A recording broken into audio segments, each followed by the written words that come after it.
we need to start making more conscious material choices. I set up an initiative called Make Fashion Circular.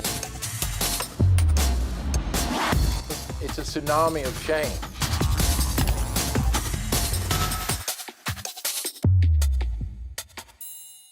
Welcome to the DIF, the Ellen MacArthur Foundation's interactive online event series that aims to shift mindsets and inspire action towards the circular economy by sharing inspiring ideas and showcasing innovation in action. My name is Seb and I get to be your host for this session, but I also want, this is an interactive session and we want your questions and your comments, and there are a few ways in which you can share those with us. You can do it by posting them in the right hand side of the comments box on the thinkdiff.co webpage. You can do that in the comments section on our YouTube stream if you've already navigated all the way to YouTube, and you can also do it by tweeting us using hashtag ThinkDiff. So do get those questions and comments in and I will be your voice for the next 30 to 45 minutes. So takeaway coffee cups, in many ways an iconic example of a wasteful product, typically difficult to recycle because of the mixed materials that go into them. Obviously you take them wherever you go, so very difficult to collect. But today we're talking about a solution that might well be the answer for a number of people across the value chain, the answer for the brands, a good solution for a customer and also beneficial for the recycler. And to unpick this solution a little bit, I'm joined in the studio today by Costa Coffee's Head of Environment, Oliver, and Tom from DS Smith, European Strategic Development Director. So, Oliver, let's start from the beginning. Why are coffee cups such an iconic challenge? So I guess the growth of takeaway coffee has been quite significant over the last few years. Obviously with ourselves and other brands really expanding on the high street and into vending as well. And whilst a number of people still drink in store, around 60% of our customers actually still drink in store. 40% of them are still taking away coffees and wanting that kind of convenience to be able to have coffee on the go. I guess where the challenge comes around coffee cups is that, as you sort of said at the top end of the programme, coffee cups are 95% sustainable paper, but about 5% of them is a plastic liner that sits within the coffee cup to make sure that essentially you don't get a wet lap when you're drinking your coffee. So it's there to protect you from that point of view, but it does make it more challenging to recycle than, say, a piece of paper because it does have that coating on there. So the challenge we've had is actually how we can start to increase the amount of recycling going on across the UK of those coffee cups, while still clearly aiming towards reuse for all of our customers. Ultimately, we'd love all of our customers to be reusing, but I think from a convenience point of view, more people want that takeaway cup to be able to walk away and have it at a point of use as well. But just to say that the plastic liner doesn't prevent all wet laps, just talking from personal experience in drinking coffee. But so just to clarify what we were saying there is that obviously part of this solution is, and I'm sure a lot of you at home will be thinking exactly this, part of this solution surely reusable cups. Sell reusable cups, bring your cup back into, have your coffee, take it away, bring it back. What you're saying is, well, that's great, but and I wonder whether this is based on experience or like you have any information about this, but that actually some people are still going to turn up and say, I haven't got a cup. Yeah, absolutely. I think if we look at the market over the last few years, there has been an increase in reuse. So certainly probably 2 years ago, before we had the sort of talk about the issue around plastics, reuse was well down at about 1%. It has increased to around 7 to 10% now in the market, but clearly there's still 90% of people deciding to take away cup and use that instead. And I think it comes down to convenience, to be quite honest. Whilst we all try and have our reusable cup, put it in our bag, remember it in the morning. When you're in a rush or you are kind of out and about, sometimes you do forget it and you need that convenience of a paper cup. The challenge that we have is actually how do you make sure that if you do decide to not reuse but need to use a single-use cup, how can you easily recycle that? Now, some of that's come from the brands adopting cup recycling in their own stores. So, for instance, in all of our stores, you are able to drop your cup back in, and we'll make sure it's recycled for you. But Tom and the team obviously are looking at those other areas like offices where a large amount of these cups do end up. And actually, how can we start to make sure at that point of use there is a way for you to be able to recycle your cup and ensure that it's getting recycled as opposed to sent to landfill? So to clarify the kind of challenge a little bit, it's it's a difficult product to recycle, partly because of the 95% paper, the 5% plastic liner. It's difficult because of the nature of it. So what happens to most coffee cups now? They're going to general recycling, and that's a problem because they don't get, what's the... Yeah, essentially, I'm sure Tom's already got a bit more detail around the actual recycling piece, but in essence, if the cup goes down a normal recycling stream, it will potentially contaminate normal paper, mainly because it's got the coffee in it as well. So again, recyclers want really good quality material, be it paper or card or plastic. They don't want the other stuff. One of the challenges with coffee is quite often people will leave the dregs of the coffee in there. We also heard about the mini bin phenomenon, where people would kind of be on the train. The mini bin phenomenon? Yeah, so the mini bin phenomenon is the idea of actually, if you're on the train, people would quite classically go, all right, I've got to clean my table, here's my post-it note, here's my apple core, this kind of stuff. In the coffee cup. Exactly, so not realising that actually, by putting that contamination in there, it makes it more difficult for the reprocessor to recycle it. So, very much about being able to segregate these cups and get them into a clean stream means that actually the recyclers and the reprocessors like DS Smith are able to take those cups and do something with the material, so it does have that second life. Most coffee cups are made from sustainably sourced paper and essentially can be recycled up to 7 times, so they're really good quality fibres. The problem is if they're chucked in the general waste bin, we lose that resource, whereas actually we can recover them through the in-store recycling or through office recycling, as these guys are doing. Then clearly that's recovering that resource and using it time and time again and using it to its best intent. So if we're not able to reuse, at least we're able to make sure the resource that sits within that cup has been used time and time again, and to make some really great materials as well, replacement for other virgin fibre you might have to use. And you think of the volume, it's got to be worth doing. Maybe the best question to start with you, Tom, is for anyone at home, who are DS Smith and what do they do? Because I guess maybe if you haven't actually worked with you might not be absolutely clear on that. Absolutely. I heard somebody the other day saying we're probably the biggest company that you've never heard of. DS Smith are a FTSE 100 company. We are a box making company essentially. So we make cardboard or corrugated packaging for lots of different parts of the supply chain.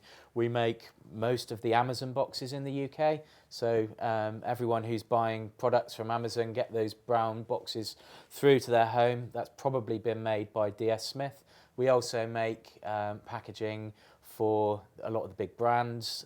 So the stuff that you'll see in the supermarkets on the shelves, a lot of that has probably been made by DS Smith. But the other parts of our business that are maybe less well known or less seen, we've got paper mills all around the world. So we've got capacity for around about 4 million tonnes of reprocessing of fibre across our paper mills all around the world. We've also got a recycling division that I work for, so my business unit is responsible for collecting materials to bring it into our supply chain to make packaging once again. So trying as much as we can to close the loop and create these circular stories and solutions. I was going to ask, so when you were telling us about the box business, how does a box company get interested in old coffee cups? Yeah, it's a really interesting one actually. So probably about 3 years ago, I got a phone call from a consultant who said that they were looking to set up a cross-industry group to focus on recycling and collection of used coffee cups because the brands and the retailers had become aware that there was going to be a story put out by Hugh Fernley Whittingstall on the shame of the used coffee cup, of the single-use coffee cup.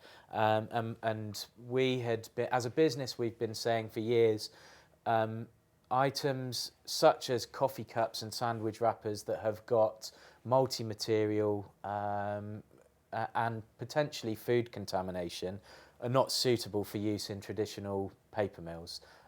Our paper mill in the UK is down in Kent. It's the biggest paper mill in the UK. We collect almost 1 million tonnes a year of material that we reprocess through that facility. And we had said that coffee cups and other plastic-lined packaging shouldn't be coming into us as part of Because of the plastic liner? Because of the plastic liner. So we, well, partly because of the plastic liner, partly because of the food contamination. We make a lot of the packaging that we make will be used in food contact or close to food contact uses, which means that we're not allowed to make it with paper that's come from food contaminated sources. And so we've had this conversation with this organisation that became then the Paper Cup Recycling and Recovery Group, the PCRRG. It's a very catchy, catchy Remember name. that one, folks. Yeah, and we agreed with Costa and with some other parts of the supply chain that we would see if we could modify our process to see whether we could accept used coffee cups into our paper making process. And we found through a few different types of modifications that if we introduce cups at a certain percentage and mix it with the right other materials to give us the right recipe, then we are able to bring that material in as a feedstock as long as it's properly controlled. And for us, that means material coming to us in a baled format, source segregated, coffee cups with no lids, no mini bins, that type of thing. And so we went through the process. We found that with coffee cups, we could recycle them. The fibre would come off the cups in our pulpers. Our pulpers, fibre has about 3 to 4 minutes in which to become a pulp. Anything that doesn't pulp in that time frame will come out as waste. A pulper being something you put this material into it and it turns it like it's a mush. Exactly Is that right? that, yeah. Imagine it's a massive bathtub. The water swirls around. The paper breaks down into a liquid mush and then gets sprayed onto the paper machine. I'm sure my paper makers will agree that's exactly how it happens. And we found that coffee cups will break down. We found that cold cups won't. So if you think of the paper beer cup that you get at a festival or a cola cup that you'll get at a fast food restaurant, that won't break down in our process because it's got a plastic liner on the inside and outside, whereas a coffee cup only is plastic lined on the inside. So we made that change to our process. We did the calculations and we reckon that we can recycle all of the used coffee cups in the UK if they are collected properly, if they're segregated, and they're brought to us in a baled format. So if you get a pure source of coffee cup, not binned, mini bin coffee cups, you can basically recycle all of the coffee cups currently on the market. Yep. And I guess that the question I kind of have about that, Oliver, is, and actually maybe for you, Tom, as well, is does that mean that all coffee cups are basically the same or designed in the same way? Because that's almost slightly surprising to me, given the different number of coffee businesses that must be out there. Absolutely. I mean, other than the branding, the majority of the coffee cups are exactly the same. So they are sort of 95% or up to 95% paper, and then that 5% liner inside to keep the coffee in. So whilst they might look different, they're slightly different constructions. So some of them have like waffle designs like we do, or they have like a double layer. But essentially, they're all sustainably sourced paper that actually has a really good value and can be used multiple times. And so actually, the challenge, as we say, is to get those cups to the reprocessors now. Yeah, those that are willing to accept it. I think the frustration in the industry for many years was that we wanted to try and get more cups recycled, but it was trying to find those mills willing to take the material. And the great thing was with the work that DS Smith did was actually it unlocked a huge mill to be able to recycle the material. And now I think the challenge is actually how we get more of that material to these guys. So be it through collection from store, be it through putting cups in offices, or even connecting with kind of transport hubs and supermarkets, shopping centres, which is also going on, will really start to drive that. So the brands are really trying to back this by, one, implementing cup recycling in their own stores, but also incentivising the waste market to collect more of these cups. So there's actually a voluntary scheme where we actually pay additional money for the recyclers to recover this material to send to people like DS Smith to recycle, because we know that we need to unlock this from an economic point of view to make it more likely that cups will be recycled in the UK. So actually, from a Costa point of view, sounds like it's a pretty neat solution. You just need because you can put something in your shop that says, put the coffee cups in here, we'll send them off to DS Smith's paper mill, they can recycle them, and then obviously we're also encouraging our customers to reuse. The other part of this challenge, it feels like, is that only deals with the coffee cups that people actually bring back, because obviously they're taken away. And I'm right in thinking, Tom, that you've brought something in with you that illustrates part of the other part of DS Smith's sort of approach to this. Yeah, absolutely. So we we unlocked the capacity at our mill for cups to come to us, but we found it a little bit frustrating that it was still taking too long for cups to be collected. You need a lot of cups to make a full load, and our paper mill being so big, we can only accept full loads of material. 1 tonne of coffee cups is about 60 to 70,000 cups. So to go to collectors and say, bring me 20 tonnes of material, it's a bit of a challenge. And the 20 tonnes is probably the minimum. I'm not going to do the maths on that. Yeah, so like 1.5 million cups that we would need in one load to make it so that they could even come through the gate. So we thought, how can we also unlock our infrastructure to allow small volumes of material to be collected? And there's 2 sides to this. So if you speak to, Ollie knows very well from his experience that if you've got a site that is a big user of single-use coffee cups, to be able to put the infrastructure in place, bins, specialist bins, probably costs £300, £400, £500 just for one bin to be able to collect the cups, which for a lot of small locations it makes it prohibitive. So we've designed a corrugated box which can be used to collect coffee cups in places like offices, vending machine locations, council locations, anywhere where there is maybe a smaller volume than would warrant a big investment at a site. This box holds up to 700 cups. That's actually quite surprising to me. It looks almost smaller than that, but I guess they stack. So it's it been designed specially so that the cups will stack inside themselves. So there's the dividers inside are tapered so that the cups will stack. When it's full, you put the lid, the header board under the lid, and we are using a part of Royal Mail called Royal Mail Relay, which is a specialist courier part of Royal Mail, to collect these boxes when they're full.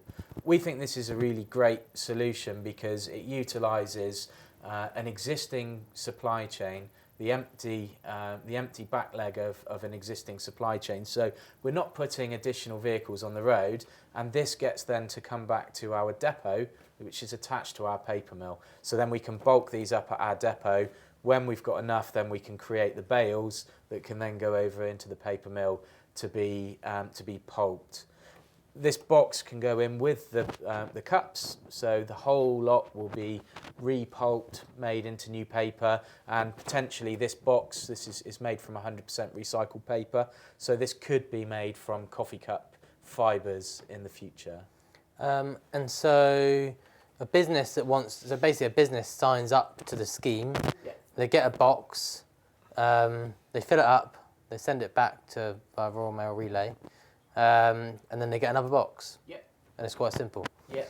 And what sort of interest and excitement have you already had from, do you have an indication that there's like demand for this, I guess, or I must assume you must do? Yeah, absolutely. I mean, we've already in the very early stages of this, we were successful in winning some grant funding, which was supplied through Starbucks and Hubbub, which has backed this box for going into the vending sector. So that's an initial good news story. We've also then found lots of small businesses are coming in and ordering this box for use in a real wide variety of locations. So we've got them in town council offices, we've got them in some NHS buildings, we've had them at some events. So there's lots of different ways that these can be used, and the great thing is that it means that there's limited investment needed for these sites. Instead of having to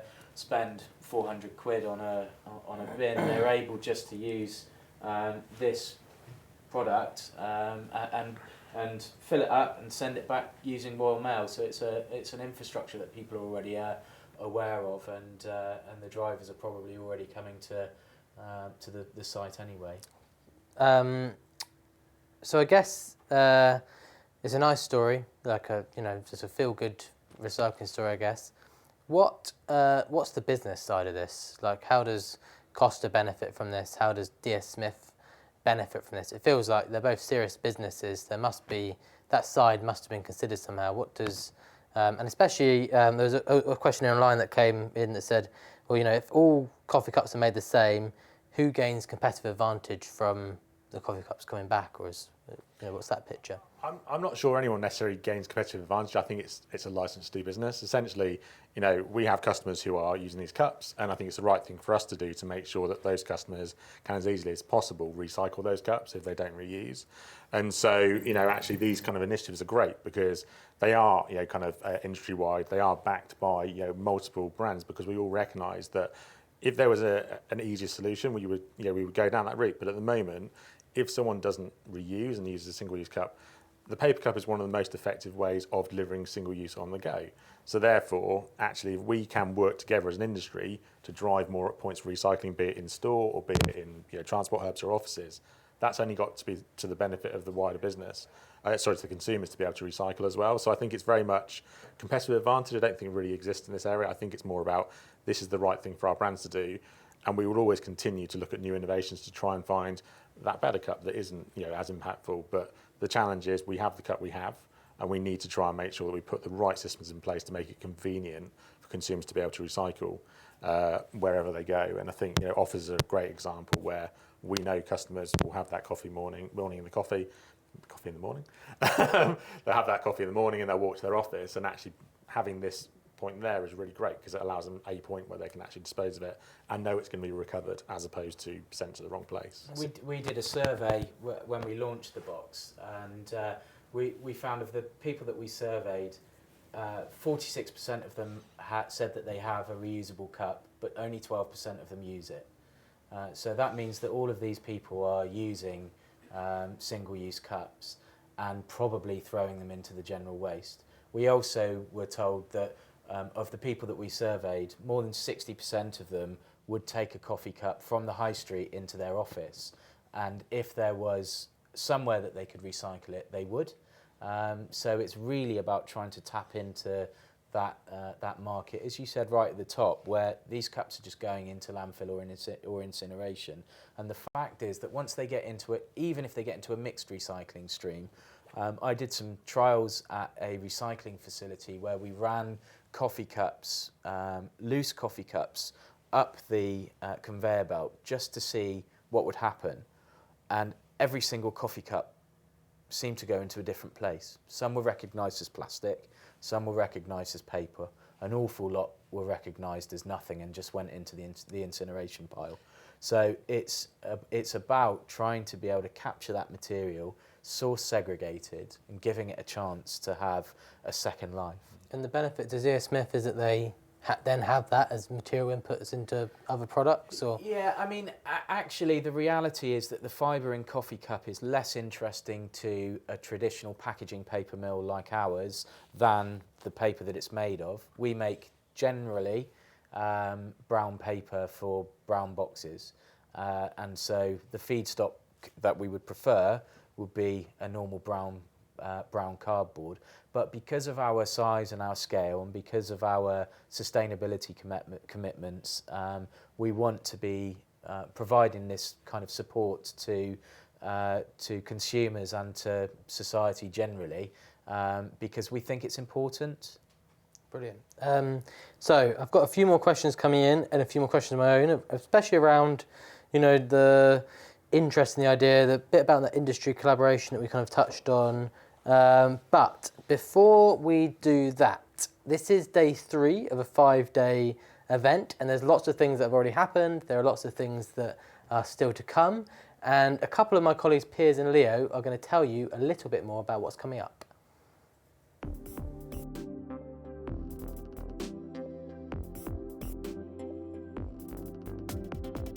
Hello, I'm Piers. And I'm Leo, and here are a couple of recommendations for sessions coming up at the Diff. First up is a new story about the future of fashion. This session will explore how a new narrative for fashion could shift the customer desire from wanting more to wanting better. Then we have Food Shapers, the transition towards circular food systems. This session will focus on the stories of people behind pioneering ideas that are shaping the future of our food systems.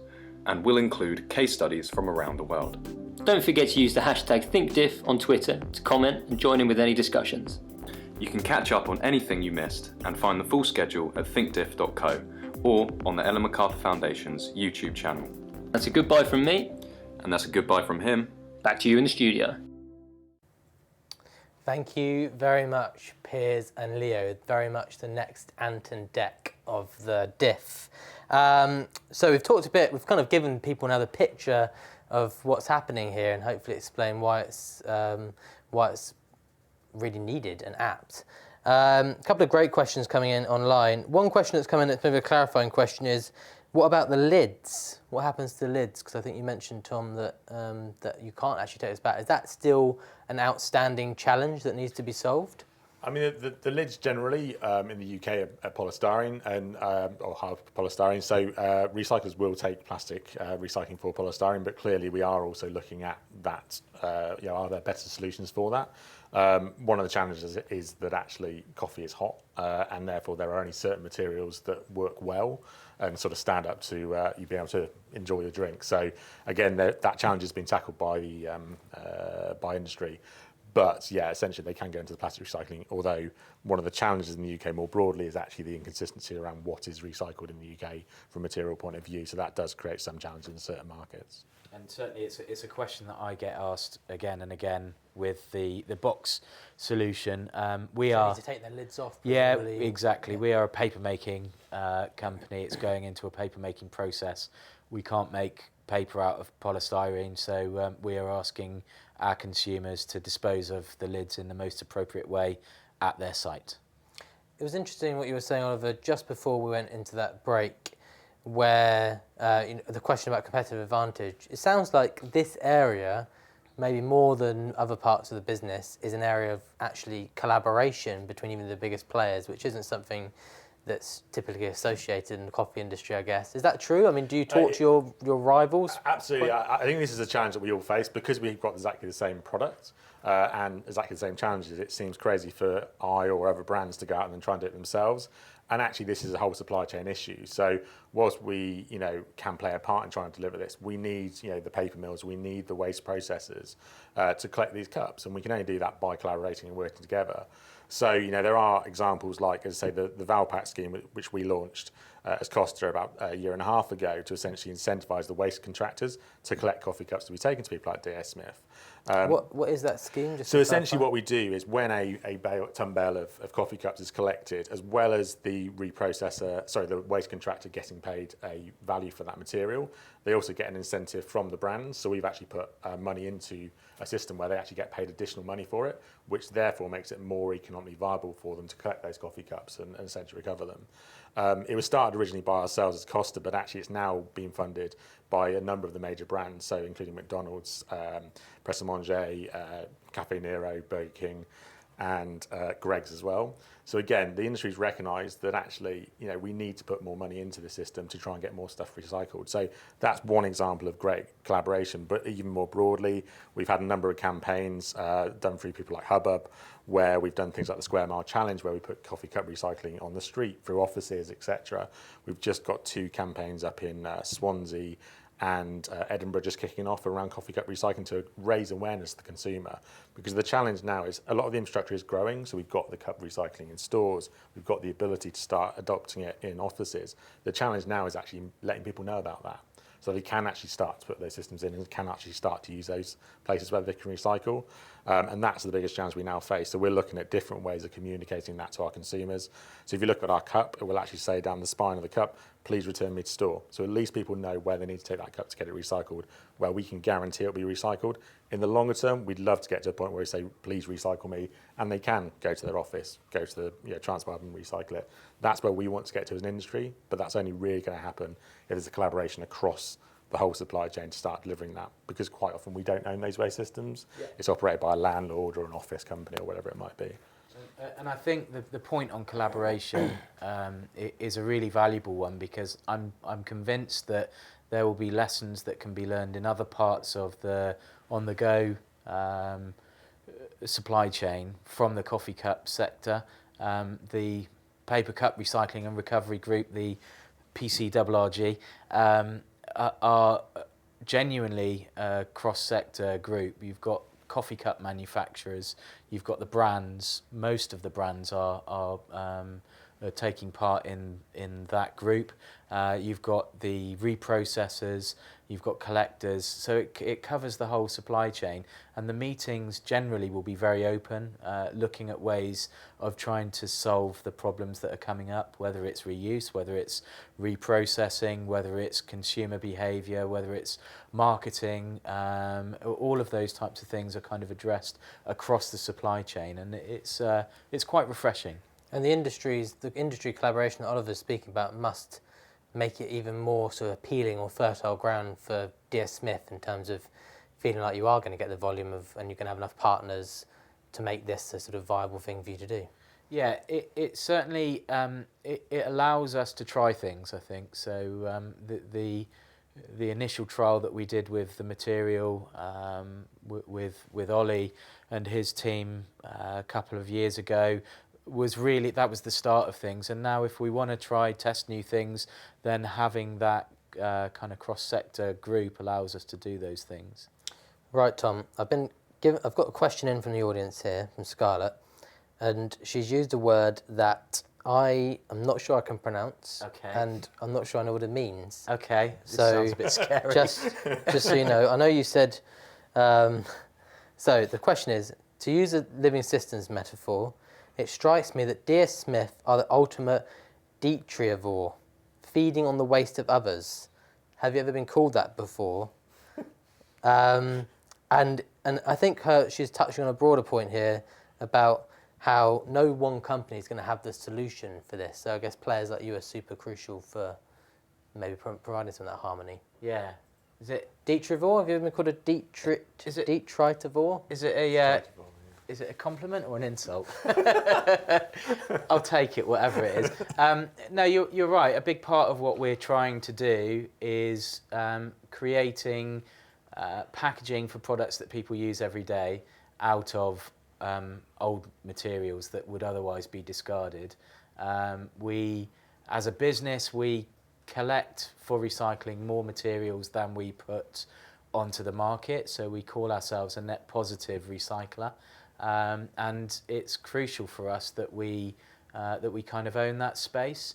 I've never been called that before, but I agree. It's important that businesses like us are able to work in lots of different supply chains. We don't just operate in coffee cups or on the go. We are working with printers to collect their fibre material. We're working with retailers to collect old boxes. We're working with councils and waste management companies to collect material that comes from the curbside. So we try to work right across the supply chain as much as possible.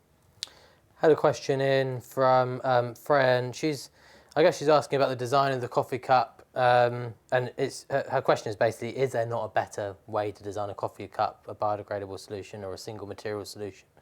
And there is a huge amount of work going on in the industry to look at, actually, could we get that better? Could we remove that plastic liner? I guess the challenge always is that we've got to find a material that still retains what is a hot and relatively acidic product. It's fairly aggressive, and what we can't risk is those cups falling apart. So there's always that balance between looking at new materials that would improve the situation, but making sure they still perform the kind of what they're designed for, essentially. And that's the current challenge. So there are some really interesting innovations coming through, but I think, are they commercialised yet? Not yet, is our view. So I think there's more to do in that space, but certainly there is a huge commitment from industry, not only ourselves, but some of our competitors, in looking for that new solution. I think if we find that, then obviously we'll lead towards doing that, because it's the right thing to do.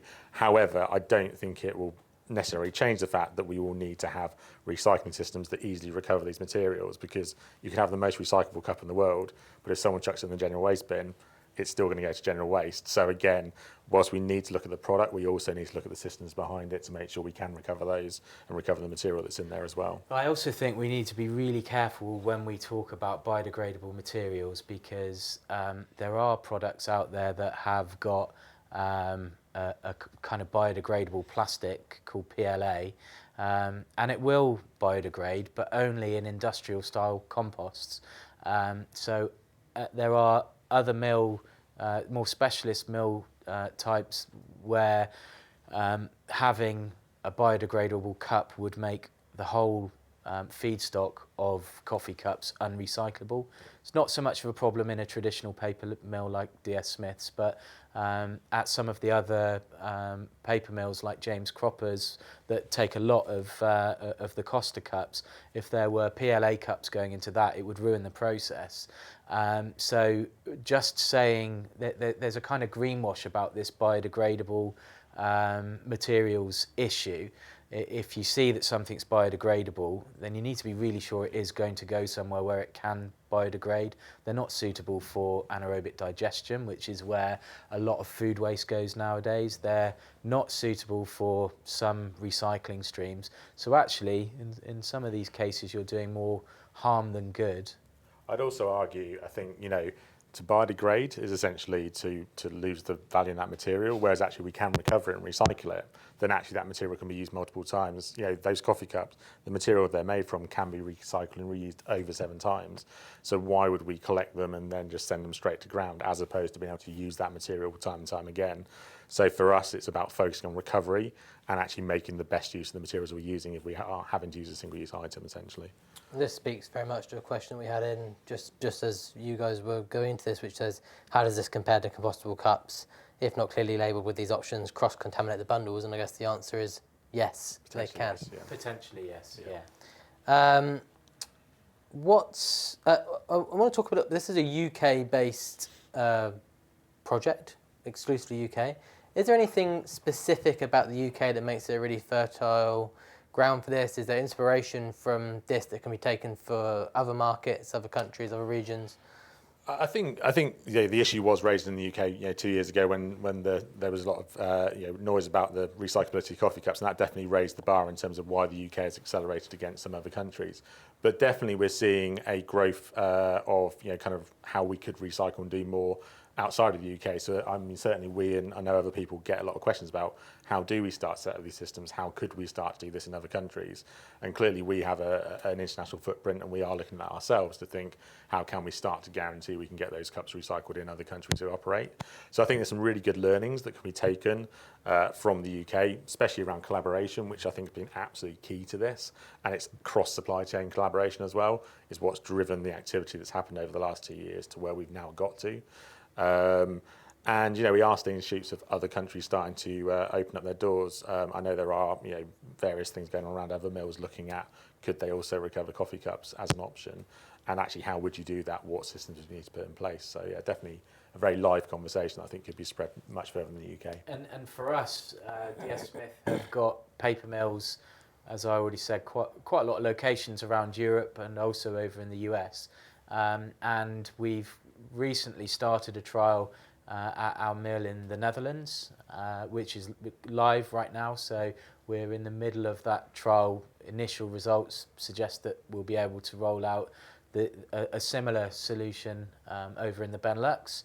And then following that, we will be looking to open up capacity in locations where we know we'll be able to collect coffee cups. So in a number of paper mills, you think you could achieve the same results as you're achieving the one in Kent? Yeah, the technology is similar enough at our locations that we will have some restrictions around space, but certainly we will be looking to roll it out in as many places as we can. This is coming back to your role as a detritivore, I think. There you go. You can say it better now. I've practiced it a few times now. What's next? I mean, what does this? I don't know if you can really call it a pilot, because it feels like actually you've just launched it. It's not really a pilot. What does it need to achieve in what sort of time frame to be proven successful? Is there no question of it being proven successful? So what's the outlook over the next, I guess, year or so? Well, for DS Smith, we would like to be seeing tens of millions of cups coming into our mill in the UK. We would like to see capacity being made available at more mills across Europe, and we are starting to explore other on-the-go materials. There are real challenges around things like sandwich wrappers, and that type of on the go, where you've got more challenging food contamination.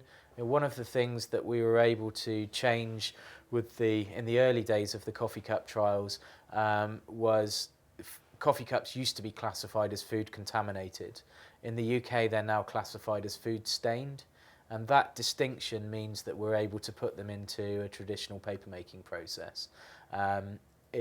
With things like sandwich wrappers. Just to clarify that, because for me, contaminated, stained, that's just a regulatory, legal thing that just things are defined in different ways. Yeah, it's a guideline that we have to work towards, and the Confederation of Paper Industries in the UK set out some guidance for designers that said if a product was food stained, so it could be wiped away, then it should be accepted in a paper making process. If it is food contaminated, and the definition there is 3D contamination, so like cheese melted on or half a pizza, that type of thing, then that should be classed as food contaminated and shouldn't be accepted in the paper making process. And so the challenge for those next materials that people will be looking to see coming on stream will be, how can we handle that food contamination? How can we make sure that materials that are coming into a paper mill are kept as high a quality as possible? Because at the end of the day, we are making paper that will be used in packaging that will come into your homes, and so we need to be able to guarantee that they are a high quality feedstock. You wouldn't want to know that your packaging has had food contamination or mould or nappies or anything like that next to it during the production process. And Oliver, I guess final question for you perhaps is, what's the balance between, because there is a couple of questions about the reuse agenda, what's the balance between these kinds of solutions and the continued, I guess, almost behaviour change reuse agenda? Yeah. I think it's a really good point. I think for us, we want to drive more people to reuse, and we're looking at different innovative ways of trying to drive that. So, for instance, last year we introduced a Clever Cup that actually has a payment chip in it, so it becomes like your wallet as much as it's your coffee cup, so you don't forget it. We've introduced a collapsible cup to try and think about that convenience about carrying it. We're looking at different systems in our stores as well, actually how we could drive more people towards reuse, and also just sitting in, because I said 60% of our people sit in the store and drink in a China cup, so they don't even touch the paper cup. So actually that encouragement on that. However, clearly there will always be paper cups in the market, and therefore we need to, as an industry, make sure that we make it as convenient for people to recycle. So for us, it's about really promoting the fact that people can come into our store or any of the other brand stores and get their cup recycled, and or if they're working in an office or working in a hospital or wherever, they can use solutions like DS Smith's solution to collect those cups and make sure they're recycled. So at least they're trying to do the right thing with a product they've ended up using. So I think for us, it's growing that awareness is the real key thing for us, as well as really driving that reuse, because ultimately we want more people to be reusing than using single-use cups, ideally. The way you describe it almost sounds like the reuse cup design is needing to go for a similar phase of innovation that the paper cup design has already been through and had the advantage. Yeah, I think there's I could talk for hours on reusable cups, but let's not do that, Oliver. Let's not do that. Sure. Yeah, but in essence, I think there are some really good products out there, but actually, you want to have a really good experience when you're drinking your coffee, and things about materials does affect what it tastes like to drink out of particular coffee cups. So I think it's about growing that knowledge and awareness across the businesses as well, to make sure you still get that great experience drinking out of a reusable cup as you do drinking in a store or in a paper cup. That, to me, is what will drive more people towards reuse, because the experience is still the same. It's not inconvenient. It's about how we start to drive more convenience into reuse is what will drive reuse up. Thank you so much, Oliver. Thank you so much, Tom, for joining us in the studio today. And thank you at home for sending in, or in your office perhaps, where in future you may be able to dispose or deposit your coffee cups into one of these boxes. Thanks for the questions, thanks for the comments. I think what I like about this example is the holistic nature of it, the fact that we're looking at the way in which we recycle them, but also how do we get these cups back. So I think that hopefully an interesting example of a practical solution of innovation in the circular economy space. There's lots more at the Diff, as Piers and Leo were telling you earlier. Make sure that you check out thinkdiff.co, look at that schedule. One I'd like to highlight to you is at 5 o'clock, we're sitting down with the founder of a fashion brand called Rapa Nui. It basically had the ambition to redesign the whole fashion industry from their garden shed about 10 years ago. So do check that one out, and we hope to see you again soon at the Diff.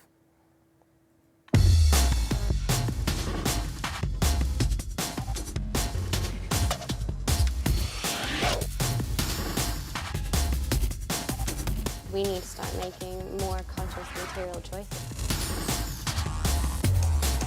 Set up an initiative called Make Fashion Circular.